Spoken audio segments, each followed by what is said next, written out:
Hello students, it's Anuradha ma'am here. Welcome to my YouTube channel Made Concept Easy. आज के video lecture में psychology class 12 के chapter 3 meeting life challenges की most important MCQ series continue करने जा रही हूँ। पूरा वीडियो लेक्चर स्टार्टिंग से एंड तक फुल कंसंट्रेशन के साथ देखना ताकि आपका कोई भी इम्पोर्टेंट पॉइंट मिस ना हो। देखो, ये जो चैप्टर है मीटिंग लाइफ चैलेंजेस, इसका थ्योरी पोर्शन मैं आपको ऑलरेडी अपलोड कर चुकी हूँ। आप मेरी प्लेलिस्ट चेक कर लेना, सारे वीडियो लेक्चर्स आपको एज पर NCERT मिलेंगे। कोई भी टॉपिक मैंने स्किप नहीं किया है, सारे टॉपिक मैंने डिटेल में एक्सप्लेन किए हैं। तो आप मेरी प्लेलिस्ट के थ्रू पूरा चैप्टर डिटेल में पढ़ सकते हैं क्योंकि आपको सारे video lectures as per series मिलेंगे। ये जो चैप्टर है मीटिंग लाइफ चैलेंजेस, इस चैप्टर में से डेफिनेटली 10 मार्क्स के MCQs पूछे जाएंगे। मैंने आपके लिए मोर देन 30 MCQs प्रिपेयर किए हैं। आप सारे MCQs ध्यान से देखना क्योंकि आपके एग्जाम में इसी तरह के MCQs मोस्ट प्रोबेबली पूछे जाएंगे। तो let's begin with MCQ series of meeting life challenges. सबसे पहला MCQ आता है, The state of physical, emotional and psychological exhaustion is known as stress, resistance, burnout और coping। देखो, इस क्वेश्चन का मतलब क्या हुआ कि ऐसी स्टेट जिसमें हमारा फिजिकल, इमोशनल और साइकोलॉजिकल एग्जॉशन हो जाता है, उसे हम क्या कहते हैं? तो वो होता है बर्नआउट। देखो, बर्नआउट ये एक ऐसी स्टेट होती है जिसमें हम स्ट्रेस को हैंडल नहीं कर पाते, स्ट्रेस को हम इफेक्टिवली कोप नहीं कर पाते क्योंकि इसमें हमारा फिजिकल एग्जॉशन हो जाता है। फिजिकल एग्जॉशन का मतलब क्या हुआ कि हमें फिजिकली वीकनेस महसूस होती है, फटीग महसूस होती है, हम लेस एनर्जेटिक फील करते हैं। इमोशनल और साइकोलॉजिकल एग्जॉशन में क्या होता है कि हम बहुत ज्यादा इरिटेटेड हो जाते हैं, एंजाइटी फील करते हैं, डिप्रेशन में चले जाते हैं, हम होपलेस हो जाते हैं, हेल्पलेस फील करते हैं। तो इस सिचुएशन में हम स्ट्रेस को इफेक्टिवली हैंडल नहीं कर सकते, स्ट्रेस के साथ हम इफेक्टिवली डील नहीं कर सकते और हमारा बर्नआउट हो जाता है। तो state of physical, emotional and psychological exhaustion is known as burnout. Next question is, stress before exam help you to prepare better is distress, stress, eustress और strain। देखो, इस क्वेश्चन का मतलब क्या हुआ कि ऐसा कौन सा स्ट्रेस है जो आपको एग्जाम में बेटर प्रिपेयर करने के लिए हेल्प करता है? तो ये है यूस्ट्रेस।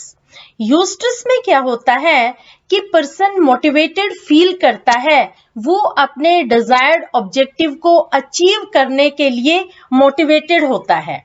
देखो, हर इंसान के लिए एक मॉडरेट लेवल ऑफ स्ट्रेस की रिक्वायरमेंट होती है क्योंकि अगर इंसान की लाइफ में स्ट्रेस नहीं है तो उसकी लाइफ मीनिंगलेस हो जाती है, वो डीमोटिवेटेड हो जाता है और अपनी लाइफ में वो कुछ अचीव नहीं करना चाहता। तो अगर उसकी लाइफ में एक मॉडरेट लेवल का, एक गुड लेवल का स्ट्रेस है जो उसे मोटिवेट करता है उसके डिजायर्ड ऑब्जेक्टिव को अचीव करने के लिए, तो उसे हम कहते हैं यूस्ट्रेस। यूस्ट्रेस पर्सन के माइनर क्राइसिस को मैनेज करने में भी हेल्प करता है। क्लियर?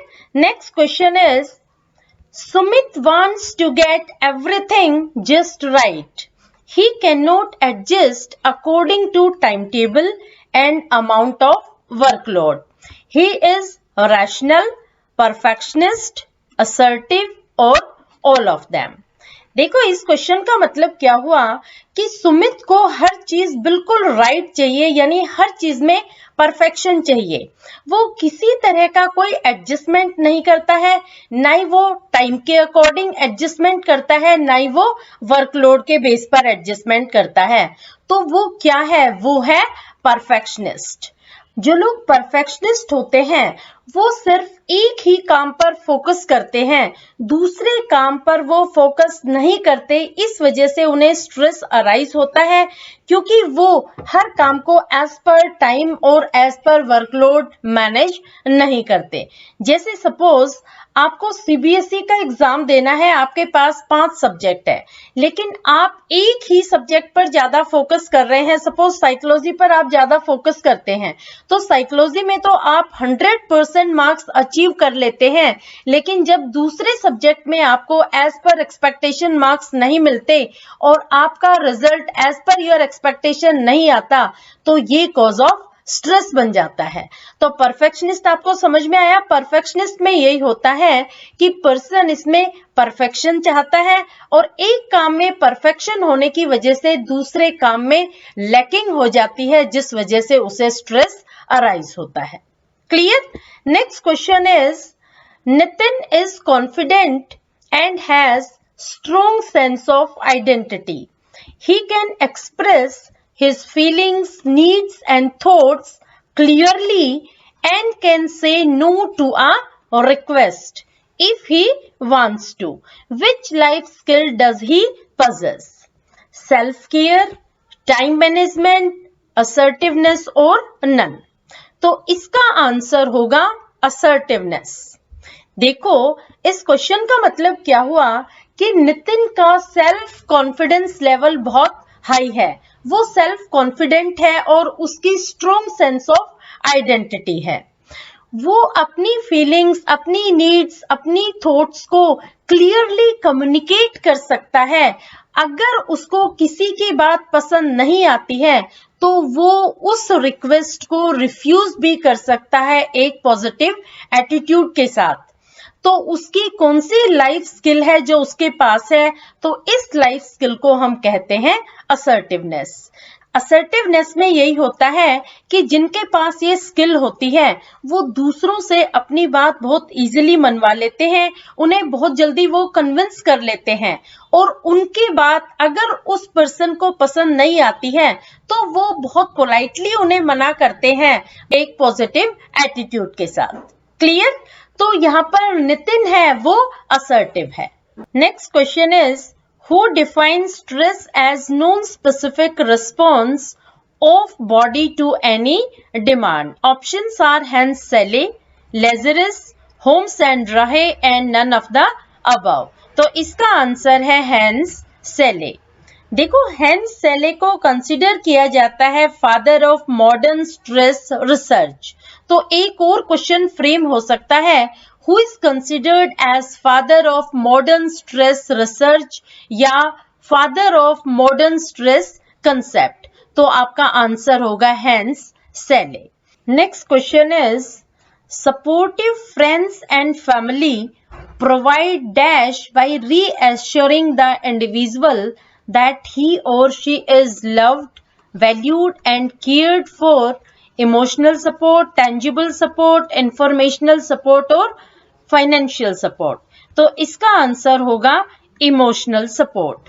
देखो, जो भी हमारे फ्रेंड्स होते हैं, फैमिली मेंबर्स होते हैं, वो हमें इमोशनल सपोर्ट प्रोवाइड करते हैं, वो हमें रीएश्योर करते हैं कि वो हमसे प्यार करते हैं, हमारी वैल्यू करते हैं और हमारी केयर करते हैं। इसलिए जब भी कोई स्ट्रेसफुल सिचुएशन आती है तो वो हमेशा हमारे साथ खड़े होते हैं ताकि हमारे स्ट्रेस लेवल को मिनिमाइज किया जा सके। Next question is, Sunita has witnessed a bank robbery. She is facing persistent symptoms of anxiety, flashback, dreams and disturbed thoughts. This is because of daily life events, hassles, traumatic events or none. देखो, इस question का मतलब क्या हुआ कि सुनीता ने एक bank robbery witness की है। इसका मतलब क्या हुआ कि उसने बैंक रॉबरी होते हुए देखा है। अब क्या है कि उसको सिम्टम्स आ रहे हैं एंजाइटी के, फ्लैशबैक के, ड्रीम्स के और उसकी थॉट बहुत ज्यादा डिस्टर्ब्ड हो गई है। तो ये किस चीज का कारण है? ये कारण है ट्रॉमेटिक इवेंट्स का। देखो, ट्रॉमेटिक इवेंट्स में नेचुरल डिजास्टर्स आते हैं, जैसे अर्थक्वेक है, सुनामी है, साइक्लोन है या फिर कोई अनएक्सपेक्टेड इवेंट जैसे रोड एक्सीडेंट है, ट्रेन एक्सीडेंट है।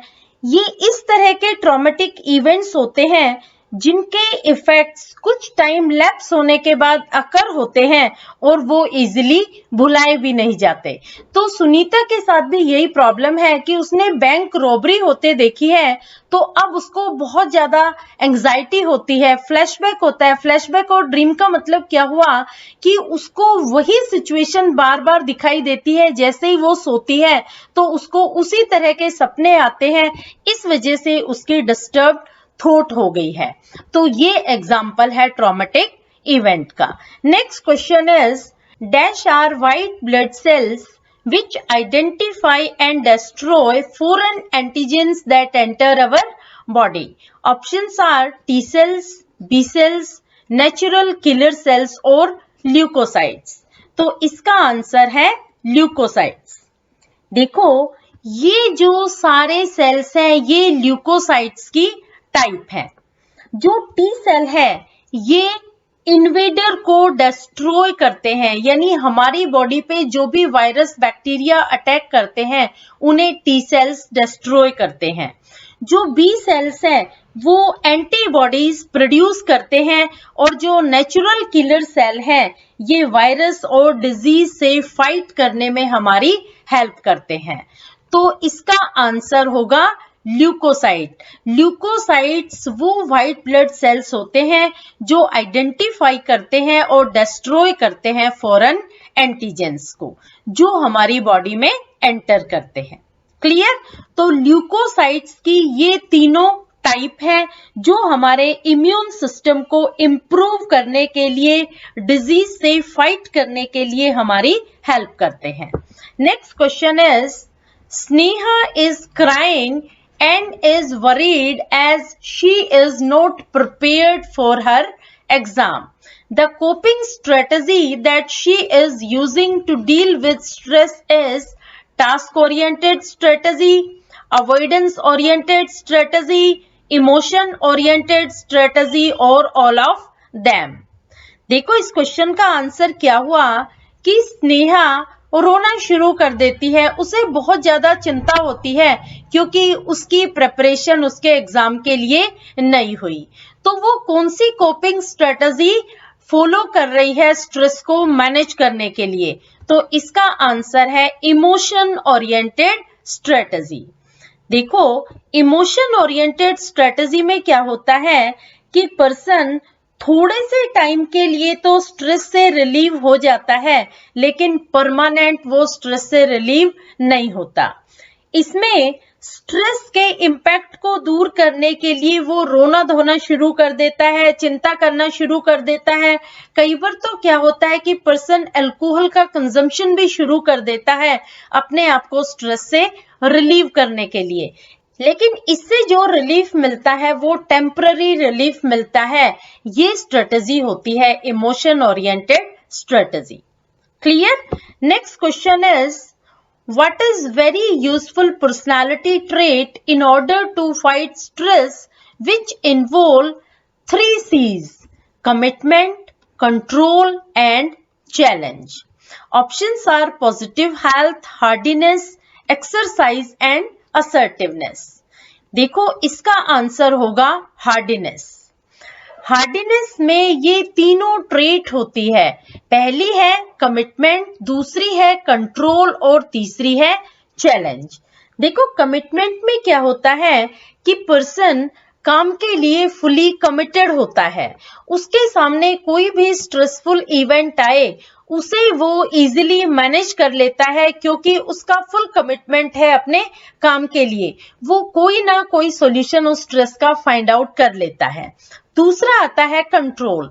कंट्रोल में क्या होता है कि जब उसे अपनी लाइफ के एम और ऑब्जेक्टिव्स पता है, उसे अपनी लाइफ की डायरेक्शन पता है, तो वो उसे इजीली कंट्रोल करना सीख जाता है। और थर्ड आता है चैलेंज। चैलेंज में क्या होता है कि जब भी पर्सन की लाइफ में कोई स्ट्रेसर आता है तो वो उस स्ट्रेसर को एज एन अपॉर्चुनिटी एक्सेप्ट करता है, ना कि एज अ थ्रेट। क्लियर? तो जिस पर्सन की लाइफ में ये 3 C's होते हैं, कमिटमेंट, कंट्रोल एंड चैलेंज, वो किसी भी स्ट्रेसर को इजीली मैनेज कर लेते हैं, हैंडल कर लेते हैं, कॉप अप कर लेते हैं और ये तीनों सी आते हैं हार्डीनेस के अंदर। Next question is dash is a dynamic situation specific reaction to stress. Options are appraisal, coping, situational support और असर्टिवनेस। इसका आंसर होगा कॉपिंग। देखो, dynamic situation specific reaction to stress का मतलब हुआ कि जैसी सिचुएशन हम देखते हैं उसके अकॉर्डिंग ही हम अपने फाइट रिस्पॉन्सेज तैयार करते हैं ताकि स्ट्रेसफुल इवेंट से हम ओवरकम कर जाएं। तो इसे हम कहते हैं कॉपिंग। कोपिंग एक ऐसी स्ट्रेटजी है जिसमें हम सिचुएशन के अकॉर्डिंग रिस्पॉन्सेस तैयार करते हैं, सिचुएशन के अकॉर्डिंग रिएक्ट करते हैं स्ट्रेसफुल इवेंट से डील करने के लिए। तो इसका आंसर होगा कॉपिंग। Next question is I will do it later. Attitude is generally adopted to avoid failure or rejection, which is an example of perfectionism, rational thinking, procrastination और assertiveness. इसका answer होगा procrastination. देखो, प्रोक्रेस्टिनेशन में failure को avoid करने के लिए, rejection को अवॉइड करने के लिए इंडिविजुअल जानबूझकर ये कहता है I will do it later. तो जब उसका ऐसा एटीट्यूड होता है तो ये आता है प्रोक्रेस्टिनेशन के under. Next question is Rahul opens his study notes and gets tense about his lack of preparation for the exam. However, he calls up his friends and decides to watch TV for some time. Which coping strategy is he using? Task-oriented strategy, emotion-oriented strategy, avoidance-oriented strategy या none of them? तो इसका answer होगा avoidance-oriented strategy. देखो, इस question का मतलब क्या हुआ कि राहुल सिचुएशन की सीरियसनेस को मिनिमाइज करने के लिए अपने फ्रेंड को बुलाता है। वो ये देखता है कि उसकी तैयारी एग्जाम के लिए नहीं है, तो वो इस सिचुएशन को सप्रेस करने के लिए, इस प्रॉब्लम को सप्रेस करने के लिए ये कोशिश करता है कि अपनी अटेंशन को थोड़ी देर के लिए डाइवर्ट कर दे ताकि उसको स्ट्रेस से रिलीफ मिले। तो ये आता है अवॉइडेंस ओरिएंटेड स्ट्रेटजी में। अवॉइडेंस ओरिएंटेड स्ट्रेटजी में यही होता है कि पर्सन अपनी अटेंशन को डाइवर्ट करता है, या तो वो टीवी देखने लग जाएगा या फिर वो अपने फ्रेंड्स से बात करने लग जाएगा ताकि वो प्रॉब्लम को थोड़ी देर के लिए भूल जाए और स्ट्रेस को वो मैनेज कर ले, स्ट्रेस को वो कोप कर ले। क्लियर? तो इसका आंसर होगा avoidance oriented strategy. Next question is what has been defined in terms of 3 resources I have, I am and I can. Such feeling of self-worth and confidence are very useful in fighting stress. Options are strain, resilience, hardiness and assertiveness. इसका answer होगा resilience. देखो, resilience में ये तीनों resources होते हैं। पहला है आई हैव। आई हैव में सोशल स्ट्रेंथ आती है, आपकी फैमिली, आपके फ्रेंड्स, आपके रिलेटिव्स आते हैं, वो लोग स्ट्रेसफुल सिचुएशन में आपके साथ होते हैं, तो आपके पास सोशल स्ट्रेंथ होती है। दूसरा है आई एम। आई एम में सेल्फ एस्टीम आती है, आपका अपना खुद का कॉन्फिडेंस आता है। और तीसरा है आई कैन। आई कैन में आपके अंदर प्रॉब्लम सॉल्विंग एटीट्यूड होता है। तो जब पर्सन के पास ये तीनों रिसोर्सेज होते हैं तो वो किसी भी स्ट्रेसफुल इवेंट को कॉन्फिडेंस के साथ फाइट करके उसे इजीली ओवरकम कर जाएगा। तो ये होता है रेजिलेंस में। Clear? Next question is the study that focuses on link between brain, mind and immune system is called psychoneuroimmunology, psychoneurology and immunoneurology. तो इसका आंसर होगा psychoimmunoneurology. देखो, ये जो psychoimmunoneurology है ये एक लिंक प्रोवाइड करती है ब्रेन, माइंड और इम्यून सिस्टम के बीच में। ये 3F हॉर्मोन्स रिलीज करती है, फ्राइट, फ्लाइट और fight. Next question is dash are abilities for adaptive and positive behavior that enable individual to deal effectively with demand and challenges of everyday life. Options are exercise, self-care, life skills and eustress. इसका answer होगा life skills. देखो, life skills ये ऐसी abilities हैं जो हम acquire करते हैं। ये इनबोर्न नहीं होती है, इन्हें हम एक्वायर करते हैं, इन्हें हम लर्न करते हैं। इन्हें लर्न करके हम स्ट्रेसफुल इवेंट से डील करना सीख जाते हैं।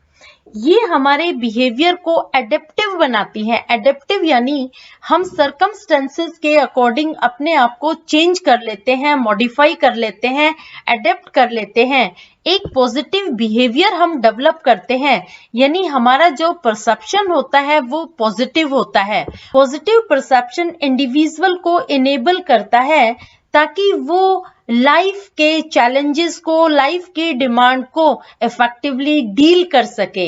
यानी जो भी एवरीडे लाइफ में चैलेंजेस आते हैं, जो भी एवरीडे लाइफ में डिमांड होती है, उनको वो इफेक्टिवली डील कर सके, उनके अकॉर्डिंग वो अपने आप को मॉडिफाई कर सके। तो वो स्किल्स होती हैं life skills. Clear? Next question is Sohan made unrealistic expectation of achieving more than 95% marks in CBSE exam. Got disappointed when he scored less. He faced social pressure, daily hassles, internal pressure और none. इसका answer होगा internal pressure. देखो, यहाँ पर सोहन ने क्या किया, उसने अनरियलिस्टिक एक्सपेक्टेशन कर ली। यानी उसने अपने आप से ही प्रॉमिस कर लिया कि मेरे सीबीएसई एग्जाम में मोर देन 95% मार्क्स अचीव होंगे। लेकिन जब उसके इतने मार्क्स अचीव नहीं हुए, एज पर एक्सपेक्टेशन उसने अचीव नहीं किया, तो उसे डिसअपॉइंटमेंट हुआ और डिसअपॉइंटमेंट की वजह से उसको स्ट्रेस अराइज हुआ। तो ये आता है इंटरनल प्रेशर में। इंटरनल प्रेशर में यही होता है कि जब हम अनरियलिस्टिक एक्सपेक्टेशन कर लेते हैं और उन्हें हम पूरा नहीं कर पाते तो हमें स्ट्रेस अराइज होता है। Next question is Hrithik increases consumption of cigarette and alcohol and reduces consumption of nutritional food. It results in disturbed sleeping pattern, eating disorders, reduced work performance. Which stress does he reflect? Emotional effect, behavioral effect, cognitive effect और psychological effect. इसका answer होगा behavioral effect. देखो, behavioural effect में क्या होता है कि stress की वजह से हमारा बिहेवियर चेंज हो जाता है, हमारी लाइफ की स्टाइल चेंज हो जाती है। यहाँ पर ऋतिक के लाइफ में क्या चेंजेस आए कि उसने कंजम्पशन इंक्रीज कर दिया सिगरेट और अल्कोहल का, और उसने न्यूट्रिशनल फूड लेना कम कर दिया। इसका रिजल्ट क्या हुआ कि उसका स्लीपिंग पैटर्न, उसका ईटिंग पैटर्न एकदम चेंज हो गया, उसको ईटिंग डिसऑर्डर्स हो गए। इस वजह से उसका परफॉर्मेंस भी रिड्यूस हो गया, ना ही वो टाइम पर सोता था, ना ही वो टाइम पर खाता था। तो इस तरह की प्रॉब्लम अराइज होने की वजह से उसका परफॉर्मेंस रिड्यूस हो गया, उसके बिहेवियर में चेंजेस आ गए। तो ये था स्ट्रेस की वजह से behavioural effect. Next question is the pressure experienced by working women at home or at work on regular basis refers to daily hassles, recent life experiences, traumatic event or all of the above. इसका answer होगा daily hassles. देखो, daily hassles फ्रेक्वेंट होते हैं, यानी ये regular basis पर अकर होते हैं, लेकिन कई बार क्या होता है कि इनके जो इफेक्ट होते हैं वो डिवास्टिंग होते हैं। जब हम इन्हें इफेक्टिवली डील नहीं कर पाते, इफेक्टिवली कोप नहीं कर पाते, तो ये स्ट्रेस जनरेट कर देते हैं। तो डेली हैसल्स में यही होता है कि जो वर्किंग वुमेन होती है वो स्ट्रेस एक्सपीरियंस करती है, प्रेशर एक्सपीरियंस करती है, घर पर भी और अपने वर्क प्लेस पर भी। तो इसका आंसर होगा daily hassles. Next question is, as per general adaptation syndrome, जिसे हम शॉर्ट में गैस मॉडल बोलते हैं, the individual is ready to fight और flight in dash stage, resistance, burnout, alarm reaction और एग्जॉशन। देखो, जनरल एडेप्टेशन सिंड्रोम में individual कब रेडी होता है फाइट और फ्लाइट के लिए, तो ये स्टेज होती है अलार्म रिएक्शन स्टेज। तो अलार्म रिएक्शन स्टेज में यही होता है कि जब भी इंडिविजुअल के सामने कोई स्ट्रेसर आता है तो सबसे पहले वो फ्लाइट करने की कोशिश करता है, यानी उस स्ट्रेसफुल इवेंट को वो छोड़कर भागना चाहता है, उस स्ट्रेसर से वो बचना चाहता है। और अगर वो फ्लाइट नहीं कर सकता तब वो अपने फाइट रिस्पॉन्सेस तैयार करता है उस स्ट्रेसफुल इवेंट से कोप करने के लिए, उस सिचुएशन से ओवरकम करने के लिए। तो अलार्म रिएक्शन स्टेज वो स्टेज होती है गैस मॉडल की, जनरल एडेप्टेशन सिंड्रोम की, जिसमें इंडिविजुअल अपने फाइट और फ्लाइट रिस्पॉन्सेस तैयार करता है। Clear? Next question is, in which technique an individual develop awareness of physiological response, learning ways to control physiological response and transferring that into everyday's life. Options are meditation, relaxation, biofeedback और none. इसका answer होगा biofeedback। देखो, biofeedback में क्या होता है कि जब भी हमें कोई फिजिकल स्ट्रेस अराइज होता है तो सबसे पहले हम फिजिकल स्ट्रेस को मॉनिटर करते हैं कि ये जो स्ट्रेस अराइज हो रहा है तो क्यों अराइज हो रहा है। जब हम स्ट्रेस को मॉनिटर करते हैं तो हमें उस रीजन का पता लग जाता है कि ये स्ट्रेस क्यों अराइज हो रहा है। जैसे सपोज आपका बीपी बढ़ रहा है तो आप देखेंगे कि बीपी इंक्रीज होने के क्या कारण है, यानी जब आप स्ट्रेस फील कर रहे हैं तभी आपका बीपी बढ़ रहा है। तो सबसे पहले तो आप बीपी को कंट्रोल करने की कोशिश करेंगे।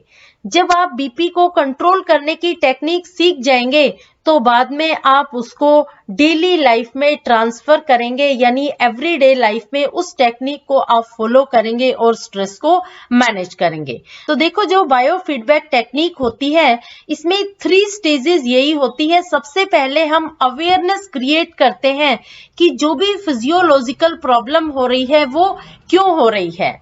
जब हमें पता लग जाता है, अवेयरनेस डेवलप हो जाती है, तो हम उस फिजियोलॉजिकल प्रॉब्लम को कंट्रोल करना सीख जाते हैं। वो टेक्निक हम लर्न कर लेते हैं जिससे हम उस प्रॉब्लम पर ओवरकम कर जाएं। और जब हम कंट्रोल करना सीख जाते हैं तब हम उसे अपनी एवरीडे लाइफ में ट्रांसफर कर देते हैं। Clear? Next question is, what is the order in which gas model is designed?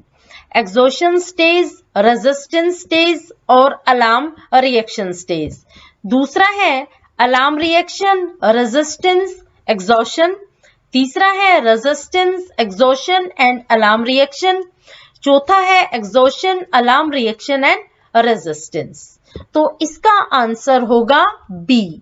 देखो, सबसे पहले जब भी कोई स्ट्रेसर आता है तो अलार्म रिएक्शन स्टेज आती है, उसके बाद रेजिस्टेंस स्टेज आती है, यानी हम रेजिस्ट करते हैं उस स्ट्रेसर के लिए, उस स्ट्रेसर को हम रोकना चाहते हैं। और तीसरा आता है एग्जॉशन स्टेज। तो सबसे पहले अलार्म रिएक्शन में इंडिविजुअल फाइट और फ्लाइट रिस्पॉन्सेस तैयार करता है। सेकेंड, रेजिस्टेंस में वो स्ट्रेसर को रेजिस्ट करता है, यानी वो स्ट्रेसर को रोकने की कोशिश करता है, उसे इफेक्टिवली डील करने की कोशिश करता है। और तीसरी एग्जॉशन में क्या होता है कि जब वो उसे रेजिस्ट नहीं कर पाता, वो एक्सट्रीमली टायर्ड फील करता है तो वो एग्जॉस्ट हो जाता है। तो गैस मॉडल इसी तरह से डिजाइन किया गया है। पहले आएगा अलार्म रिएक्शन, फिर आएगा रेजिस्टेंस और तीसरा आएगा एग्जॉशन स्टेज। तो ये ऑर्डर है right order. Next question is, Ayush digestive system has slowed down, air passage of lungs has increased, heart rate has increased and blood vessels have constricted. These effects are associated with emotional effect, cognitive effect, physiological effect और behavioral effect. इसका answer होगा physiological effect. देखो इसमें क्या होता है कि person का डाइजेस्टिव सिस्टम स्लो डाउन हो जाता है, यानी उसका प्रॉपर डाइजेशन नहीं होता. Air passage of lungs has increased. इसका मतलब क्या होता है कि उसकी सांस फूलने लगती है, हार्ट रेट बढ़ जाती है, उसके ब्लड वेसल्स कॉन्स्ट्रिक्ट हो जाते हैं. तो ये सारे इफेक्ट होते हैं फिजियोलॉजिकल इफेक्ट में. जब स्ट्रेस अराइज होता है तो पर्सन के फिजियोलॉजिकल इफेक्ट में ये सारे सिम्टम्स अराइज होते हैं. तो इसका आंसर होगा physiological effect. Next question is a number 11 batsmen in a cricket team will view facing a fast bowler's delivery as dash than an opening batsman. Options are challenge, cause of stress, opportunity और eustress. देखो इस question का मतलब क्या हुआ कि जब cricket के मैच में 11 नंबर का बैट्समैन बैटिंग करता है और उसके सामने एक फास्ट बॉलर आता है, तो वो उस सिचुएशन को कैसे परसीव करेगा? वो उस सिचुएशन को परसीव करेगा एज कॉज ऑफ स्ट्रेस, क्योंकि उसे पता है कि अगर वो फास्ट बॉलर की बॉल पर 6 रन लेने की कोशिश करता है और कैच आउट हो जाता है तो दे में लूज द मैच. लेकिन अगर ओपनिंग बैट्समैन के सामने सेम सिचुएशन है, ओपनिंग बैट्समैन के सामने एक फास्ट बॉलर है, तो वो उस सिचुएशन को एज अ चैलेंज ट्रीट करेगा, क्योंकि उसे पता है कि अगर वो कैच आउट हो जाता है तो उसके बाद बहुत सारे प्लेयर्स बचे हुए हैं जो बैटिंग करेंगे और मैच को संभाल लेंगे. तो यहाँ सिचुएशन के अकॉर्डिंग हम कॉज ऑफ स्ट्रेस और चैलेंज को डिसाइड करते हैं. Clear? Next question is dash results from the blocking of needs and motives by something or someone that hinders us from achieving our desired goals. Options are frustration, conflict, social pressure और social stress. इसका answer होगा frustration. देखो frustration में क्या होता है कि जब हम कुछ अचीव करना चाहते हैं और वो हमें नहीं मिल पाता तो हमें गुस्सा आता है. अब देखो जो भी हम गोल अचीव करना चाहते हैं वो हमें कोई पर्सन भी रोक सकता है, अचीव करने से कोई चीज भी रोक सकती है. तो जब वो हिंडर्स क्रिएट करते हैं, हमारे रास्ते में ऑब्स्टिकल्स क्रिएट करते हैं, तो हमें फ्रस्ट्रेशन होता है. तो इस क्वेश्चन का भी यही मतलब है कि frustration results from blocking of needs and motives. जब हमारी नीड्स और मोटिव्स को ब्लॉक किया जाता है बाय समथिंग और समवन. समथिंग में कोई चीज हो सकती है और समवन में कोई पर्सन हो सकता है. That hinders us from achieving our desired goal, जो हमें रोकते हैं हमारे डिजायर्ड गोल को अचीव करने में, तो हमें फ्रस्ट्रेशन होता है. Next question is disease causing agents are called antibody, pathogens, lymphocytes and leukocytes. इसका आंसर होगा पैथोजेंस. देखो पैथोजेंस ये क्या होते हैं? ये वो एजेंट्स होते हैं जो हमें फिजिकल इलनेस देते हैं. ये कोई वायरस भी हो सकते हैं और बैक्टीरिया भी. पैथोजेंस की वजह से हमें डिजीज होती है, तो डिजीज कॉजिंग एजेंट्स को हम कहते हैं pathogens. Next question is Dash has developed the cognitive theory of stress. Options are Parker, Lazarus, Selle और Endler. इसका आंसर है Lazarus. Lazarus ने डेवलप की है cognitive theory of stress. Next question is while walking in the forest, I suddenly hear a hissing sound. My heartbeat increases. Breathing becomes short and rapid, pupils dilate, etc. This is due to activation of sympathetic nervous system, parasympathetic nervous system, hypothalamus और all of the above. इसका answer होगा hypothalamus. देखो hypothalamus ये 3F वाले hormones release करता है। 3F hormones क्या होते हैं? फ्राइट, फ्लाइट और फाइट।